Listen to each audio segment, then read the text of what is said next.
Hello, beautiful. Welcome to day 11, Proverbs 11. It's also day 11 of Advent, so welcome back if you're with us on this journey. We are moving through our 31 days of wisdom journey, and I just want to check in. Whether it's your first time watching this video in this series or you're already on the journey with me as we're learning and gaining and seeking God's wisdom for our businesses and our lives and our relationships, how is it going so far in your business? I know for me and for my clients in my community, it's been really impactful just taking the time to dig into the book of Proverbs as a community, because this is something that we do every day. It's 31 chapters, so every day we read one in every month. But actually doing it this way, where we're coming together and talking about how it's impacting our businesses, what we're reading and seeing for the first time, because every time you read Proverbs, you see something new, and how we're digesting this in bite size and applying it to our businesses. It's affected me in my business, in my relationships, especially as a mom, parenting my daughter. I see how God sees me, his child, the way I see my daughter, and how I want to share knowledge and wisdom with her to support her, to bless her, to keep her from falling. That's how God is sharing this wisdom through Solomon and the others, so that we can have something to lead us, guide us, be a light unto our path and a lamp unto our feet. And so what I see is love, so much love flowing and teaching and guiding us through this journey. So share in the comments below how this is landing for you so far. Today we're going to go into chapter 11, and I love chapter 11 because it talks about business, about who we are in business when we know our identity in Christ, who we are in business when we understand our assignment, what we're here to do, with whom, why, where. It talks about sales and selling and what selling truly is, and how God sees sales and how he wants us to sell and who he wants us to be in every single relationship, because we move away from transaction to relationships when we're in business, especially in a coaching business, and most especially in a high ticket coaching business where we're offering the highest level transformation, the highest level ROI for our clients on that next level for them. So if this is your first time here, welcome. My name is Mimidabo. I'm a high-ticket business coach, and I support spiritual women coaches and Christian women coaches to co-create profitable and simple high-ticket coaching boutiques so they can serve at a deep transformational level, co-create exponential expansion for clients in every coaching niche. And in their own businesses, they get to level up with high-ticket coaching offers, and they get to build, design, and create the life, the business, the wealth, the money, the impact, the legacy, the generational wealth they want, anything they choose for themselves in this lifetime, with freedom, with fun, with passion, with joy, and with pleasure. So let's dive back into Proverbs and go into chapter 11. The first couple of verses say, "A false balance is abomination to the Lord, but a just weight is his delight. When pride comes, then comes shame, but with the lowly is wisdom. The integrity of the upright shall guide them, but the perverseness of transgressors shall destroy them. Riches profit not in the day of wrath, but righteousness delivers us from death. The righteous of the perfect shall direct his way. The righteousness of the perfect shall direct his way, but the wicked shall fall by his own wickedness. When a wicked man dies, his expectation shall perish, and the hope of unjust men perishes. The righteous is delivered out of trouble, and the wicked come in his stead." All right, let's talk about that for a minute. Verses 1 through 9, verses 1 through 8. Basically, God is saying he desires that we operate in honesty and integrity. You know, I always joke when people say to me, how should I price my high ticket coaching offers? Like, how do I determine the value? What do I look at when I'm pricing? And I have lots of videos on that. But I always joke and say, you can't just slap 1, 2, or 3 more zeros at the end of the number you already have and say, oh, now it's high ticket because it's gone from $150 to $1,500, or from $1,500 to $15,000. It has to be the value. It cannot be a false balance. It means that when you weigh the value, the ROI, and the investment, it's crooked. The investment should always be a drop in the bucket compared to the value that your clients get out of the relationship that they have with you. So it's always a 10x or 100x or million X ROI for the client. It always expands their vision, expands their whatever it is they want, and takes them to the highest level, a place they never even imagined was possible for them because of that investment they made with you or in your offer, okay? So be honest and have integrity in your business dealings. Avoid trickery. Avoid lying about the value of your work. If it's a mastermind, if you want to create a mastermind and all you have is a $5,000 course, do the work to actually increase the value and level up that offer. Work with a coach and do that so you have that mastermind so clients get way more than what they're paying for, so your business doesn't become an abomination to the Lord. Integrity and honesty in the way we do business is of high concern to God and should be to us too, especially in the industry that we operate in, which is just based on integrity, period. And also, we see here that riches profit not in the day of wrath, which means money and riches only go so much. We always, I'm a high ticket profit explosion coach, so I support women to make lots of money so that they can do the things they want to do, be a blessing in the world, sow into God's kingdom, and have the opportunity to make choices, empowered choices, because money gives you choices nothing else can do. But here's the thing with money. Money can get you the best doctors, make you the most comfortable, but it will never heal you of any sickness. Money can buy you a beautiful home that delights and dazzles you and your a beautiful house that delights and dazzles you and your family, but it will never buy you a home. That's an inside job, okay? That is an inside job. Your relationship with God working through you creates that home. Money can get you all the most beautiful, amazing, wonderful men on all the dating websites, but it will never give you love. That, again, is an inside job based on your capacity to receive that love, that freedom from God. So money and wealth, not eternal, but it will give you everything you need to enjoy yourself here. So make as much of it, share as much of it, invest as much of it, give as much of it, love other people with as much of it. But know always that God comes first, because not only does everything come from Him, but only what He gives us through His Son Jesus is eternal for our lives.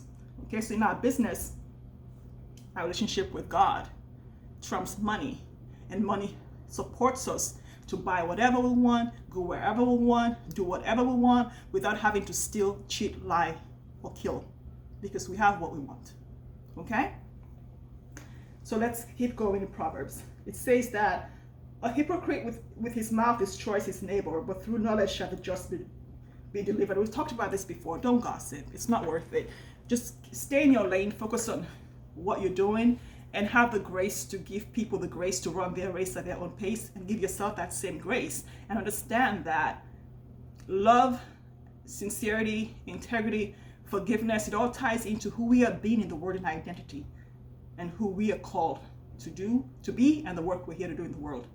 So focus on that, and focus on investing in that growth and that evolution and that journey, and not what Joe Blow is doing in his apartment or in his house. Okay? When it goes well with the righteous, the city rejoices. When the wicked perish, they shouting. Here's the thing. I interpret this always to mean that the wicked are the arrogant business people that nobody likes because they're raising the prices for no reason. There's antitrust violations everywhere, and you just when they go down, you celebrate. Even though the Bible tells us don't celebrate somebody else's sad journey. You never know what's on the back. Don't celebrate.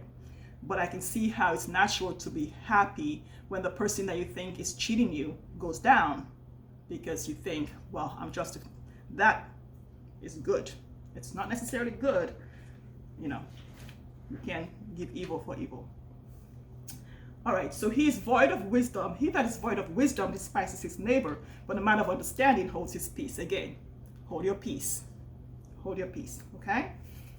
It doesn't mean be a doormat or whatever. It just, you're smart, you're brilliant, and most of all, you're wise. So let Proverbs teach you what you need to do in those circumstances, and not the world's sense or what the world says you should do, okay? So swallow the pride and let peace come through. All right. So he that is a surety for a stranger shall smart for it. and he that hates surety is sure. We talked about this before. You can't say, I'm not going to co-sign a loan for this person because Solomon says I shouldn't. That's BS. Here's the thing. In those days, you were killed for that. Remember the woman with the oil, with the prophet who said, I have nothing, and the prophet said, go get all the bottles and cans and stuff from your neighbor, and then come and let's fill it with oil so that you can go sell it and pay this debt and save the rest for you and your family. Here's the thing. In those days, your kids were taken to be slaves or you were killed. These days, it's just bankruptcy. You're a business person, you can recoup the money. But for real, be smart about who you co-sign for. If you know that if they default on the loan, you can pay it, okay.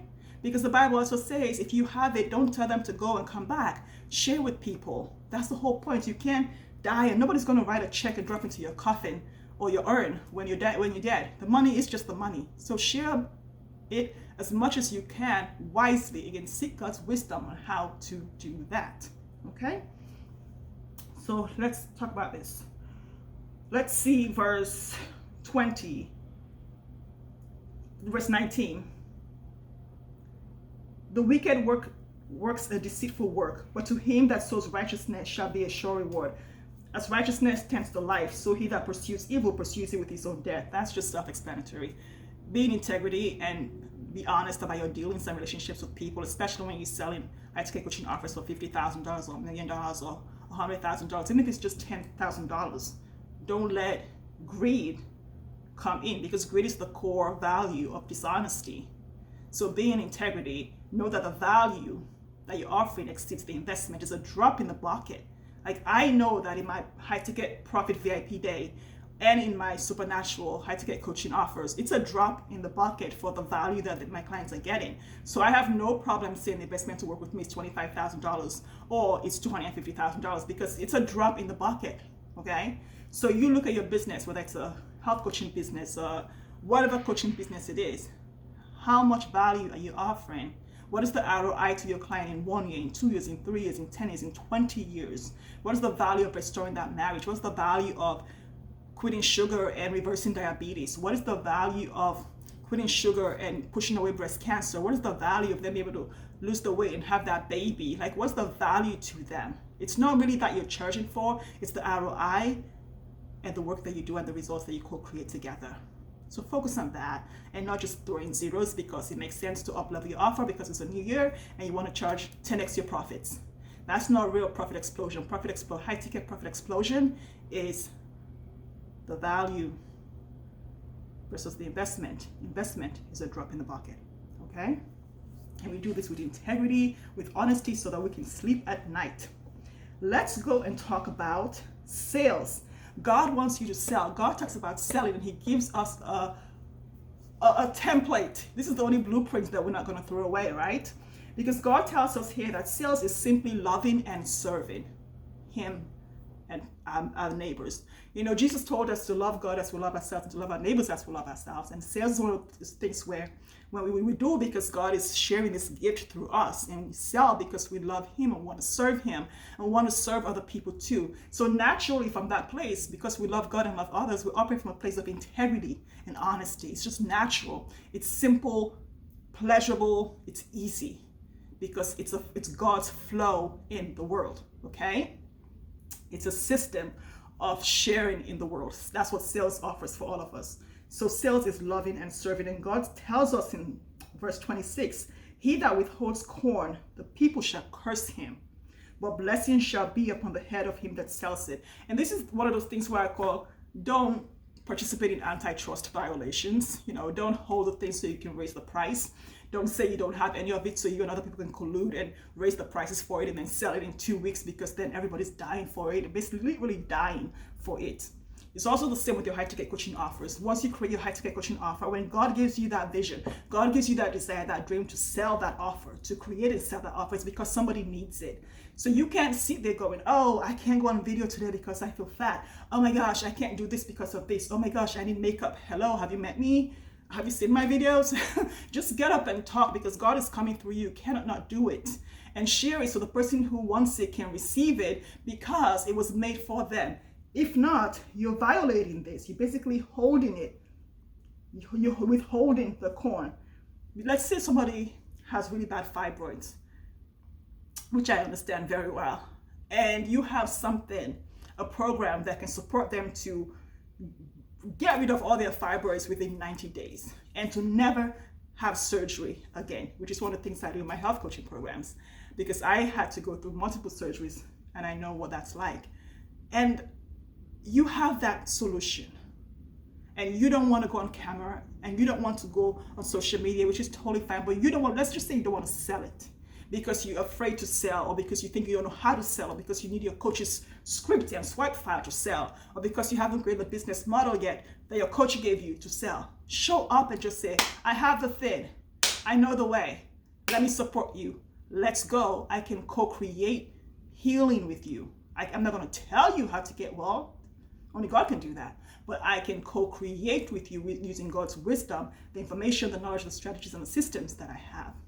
So don't withhold it. Cursing will be in your head. The people shall curse you because every day they go to bed, they pray for you. They pray for you to show up. They pray for a solution. They pray for healing. And you are that solution that is not surgery. You are the solution that is not medication. So show up and sell, okay? Be a blessing in the world. That's what selling does. He that trusts in his riches shall fall, but the righteous shall flourish as a branch. Again, self-explanatory. Don't trust in money. Money is not going to save you. Money is going to make you get comfortable. It's going to give you choices. It's going to empower you to share and be a blessing in the world. But money is not going to keep you from dying. Money is not going to save you. Only God's eternal grace, which we receive through Christ, saves us, right? So the fruit of the righteous is a tree of life, and he that wins souls is wise. Behold, the righteous shall be recompensed in the earth, much more the wicked and the sinner. Whatever you do, be love, be light, be the hands and feet of God in the world. Be a light worker. Share your wisdom. Seek the wisdom first and then share it. Don't tell people what to do. I can't tell you what to do, but I can support you to read the book. And together we can co-create the wisdom and the strategies and the systems and all of those things, because none of us know what we don't know, but all of us know that God is love and that his word is our compass, our North Star in our business, in our life, in our relationships. So let me know how this lands for you, and come back tomorrow as we dive into day 12, chapter 12 of Proverbs. Happy Advent to you, and it's been good having you.